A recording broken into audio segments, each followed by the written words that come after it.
Hi everyone, welcome back to the channel. Today we're going to be doing a review of Honda's ever popular PCX125. Let's dig in and take a look.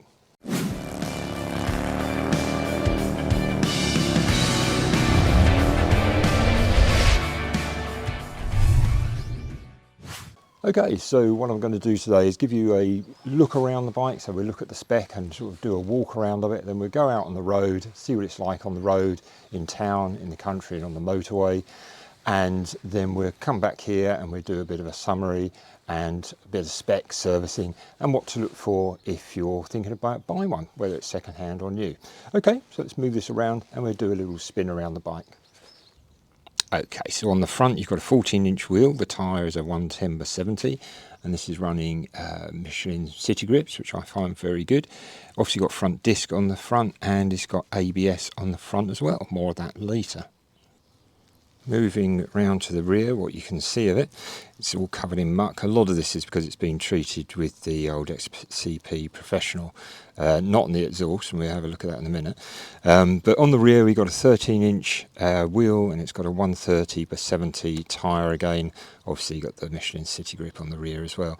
Just noticed actually, and this has been out in all weathers, it's been used as a pizza delivery bike for a while, but it's only got about 1,000 miles on it. If you have a quick look there, it's not great, is it? Not great. You can tell the bit I didn't treat with the anti-rust stuff because I thought it would just boil off.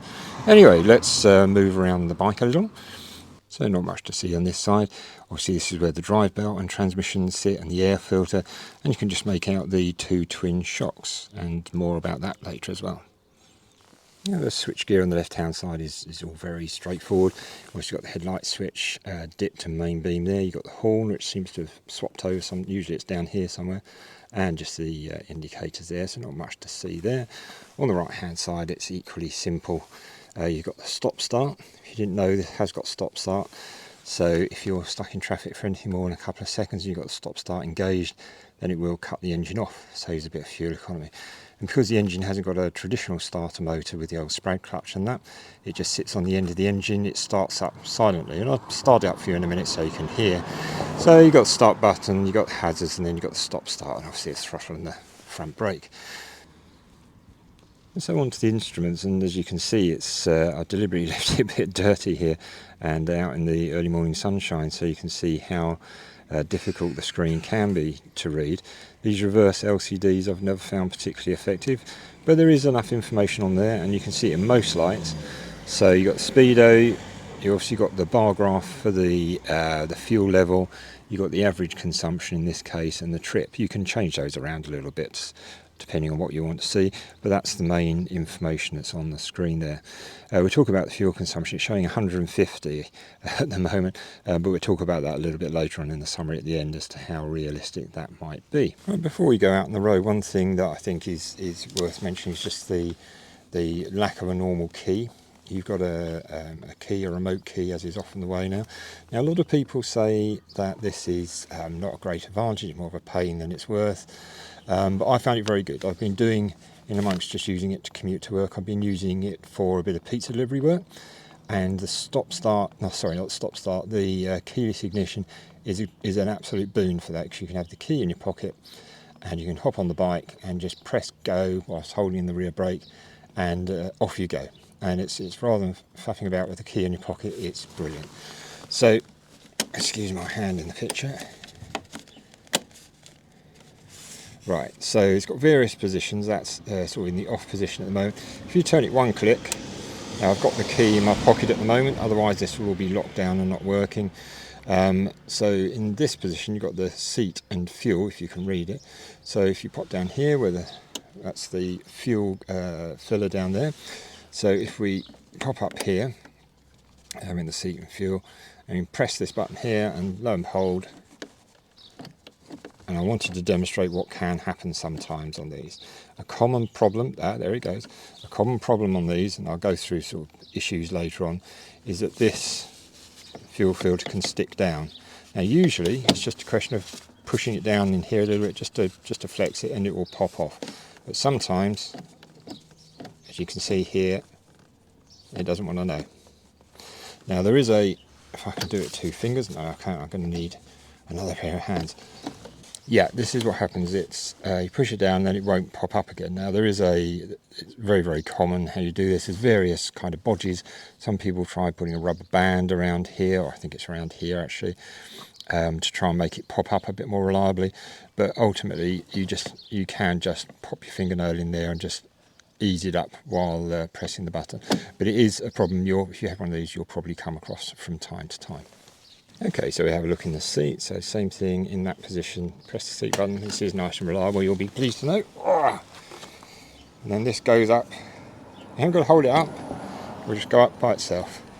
So a good deal of space. I can't get my full face helmet in there, but it's pretty good nonetheless. I obviously haven't got anything in there at the moment, as you can see.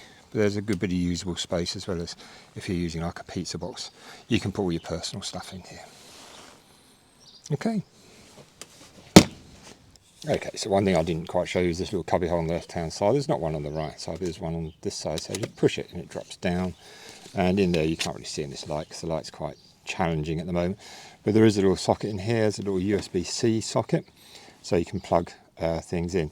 The only thing that is a bit of a pain is if you've got, say you've got the sat-nav or a phone up on the handlebars up here, there's no way to get the power out of this cubby hole where the socket is out of here. So you either have a lead trailing out of there and just have that sort of flapping around, which isn't ideal, or some people have like drilled a hole out of the cubby hole and then brought it out up the back here and then onto the handlebars. So it's useful. It's quite deep. That's how far my hand goes down. It's quite deep, so good for like an external battery pack or a long phone or something like that. And you've got power in there, but so great for charging your phone in there. But if you want the power out, then it can be a bit of a fiddle. Okay, right, I think it's time let's go out on the road. So let's have a look and go over to Eastbourne. Okay, so I said I was going to give you a bit of an example of what it sounds like to start. As I said, the starter motor sits on the end of the crank rather than being through a load of gears, so it's much quieter than is usual. So bear with me because this takes a bit of a balancing act between various hands. So press the switch in, turn it once, turn it twice. Then I need to pull the rear brake in quite firmly, and then if you excuse the funny view, and there you go. Now, in one of the previous takes I was trying to demonstrate this start-stop. What will happen is if I switch the start-stop on, then after a couple of seconds the engine will quit, and then as soon as you touch the throttle again, the engine will restart. However, I've just found out that if you do, when the engine's stone cold as it is at the moment, and you turn this on, it doesn't cut the engine after a couple of seconds. So let's see if it's warmed up enough to do it. So that's start-stop enabled. And there you go. It's not turning the engine off yet. Now it's interesting, I didn't know it did that. I don't know if you had any knowledge of it doing that, but I think what it's doing, as I say, because the engine's not warmed up yet, the start-stop system is not turning on. So start-stop's enabled, even though we're stationary, the engine's still running. Normally, when the engine's warmed, it would cut out, and then as soon as you give it a blip of the throttle, it would start back up again. And if you use that, it works seamlessly. So there you go, I've learned something new. I don't usually use the stop-start, but as you can see, with the engine cold, it won't cut out because it's obviously helping to warm the engine up. So it's better to warm the engine up than to keep cutting it out when it's stone cold. Okay, let's get going. So here we are on the lovely Eastbourne seafront. So this is the sort of place that most PCXs will be used most, commuting or doing pizza delivery and what have you. Stop start. So quick off the line, nicely balanced. Brakes are nice and sharp, not too sharp, but good pull on the front brake and it pulls it up, and the back brake is nicely balanced too. It's only a drum, but it works well. Suspension is quite firm, as most scooters are, but it's not a problem, certainly in town, even on these rough roads.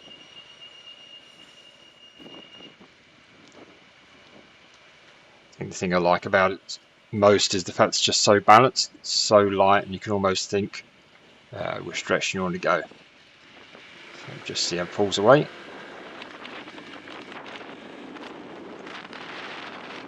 There you go, not full throttle, but straight up to 30 miles an hour, no problem.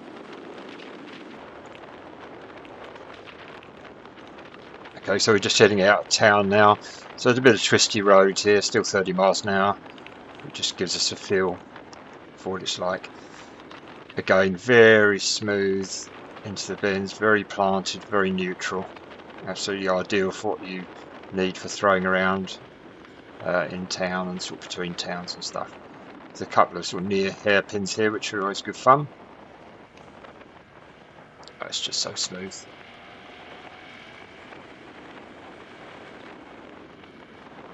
Again, the surface is a bit rough, and you can feel the suspension's not got obviously the length of travel as a motorbike, but it's still pretty good. Yeah, very smooth. And it's got good pickup as well. It's only 125, but it's surprising pickup.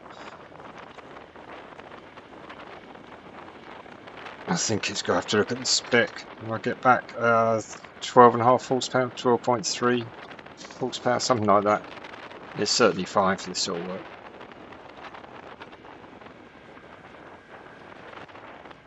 And what I'll do now is I'll make way up to some faster roads so you can see what happens when the speed comes up a little bit.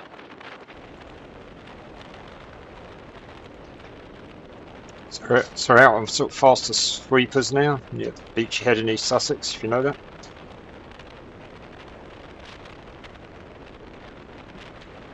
That's still nice. The handling's still good, the speed's come up a little bit, not much, but trying to give you a feel for like the faster sweepers, so sort of 40 to 50. Very planted.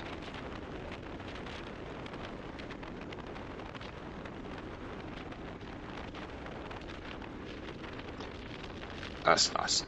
It's no sports bike. Let's talk honestly about it. It's not a sports bike, but it handles very nicely.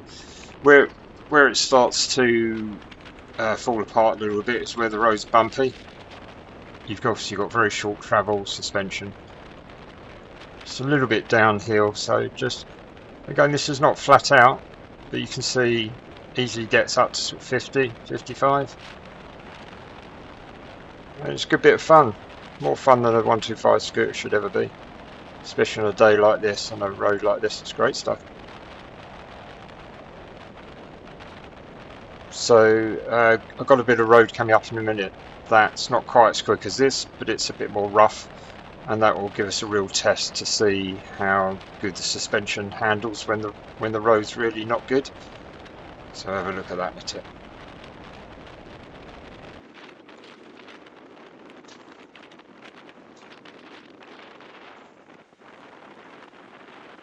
Now this will be a proper test for it.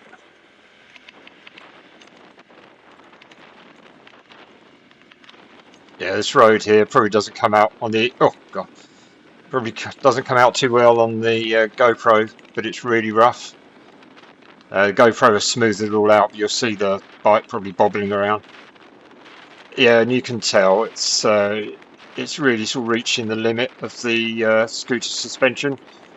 Come up here, my bigger bike's not a problem, but on the scooter here, it's really quite rough, this bit of road, and it does bounce you around a little bit. It does get starts getting a bit miserable, but I don't think it's any worse than any other 125 scooter, just a limitation of the sort of scooter suspension.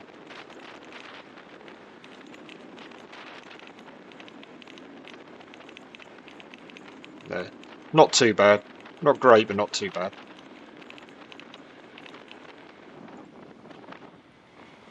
Okay, finally we're just going out to a bit of dual carriageway. Not really its natural habitat, but you know, if you're doing a bit of commuting that involves hopping on the dual carriageway, it just gives you a bit of an idea. It pulls up speeds pretty quickly, in fairness. Again, you've got to remember it's a 125.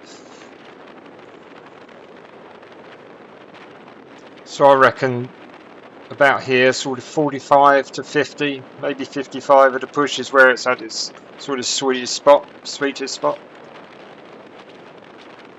Not too bad on the wind. The screen is very low, especially for a guy like me who's 6'2", so you're getting a lot of wind blast.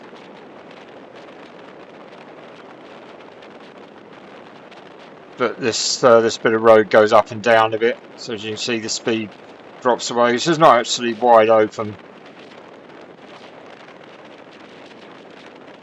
So just gives you an idea of a steady cruising speed.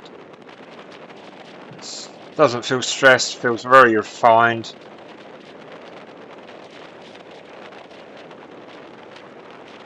It's very slightly downhill. Bear in mind here, I've got the pizza delivery box on the back, which is this huge box, and I'm 17 stone and 6'2", so it's about as unaerodynamic as you're going to get. So it'd probably top out around 60 for me, so you'll get easy 60 out of yours if you're more normal size and you haven't got the pizza box on the back.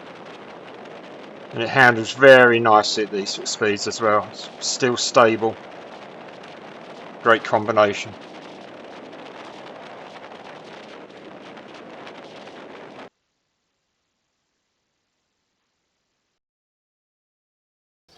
Okay, so I hope that was useful, seeing a bit of footage out and about on the different types of roads and a bit of how I felt about the bike when it was out and about. I was going to do a little bit on servicing now, things that come up, questions from time to time, and also sort of a summary and how I feel. So let me know what you think down below if I've missed anything. I'll always try and answer the questions.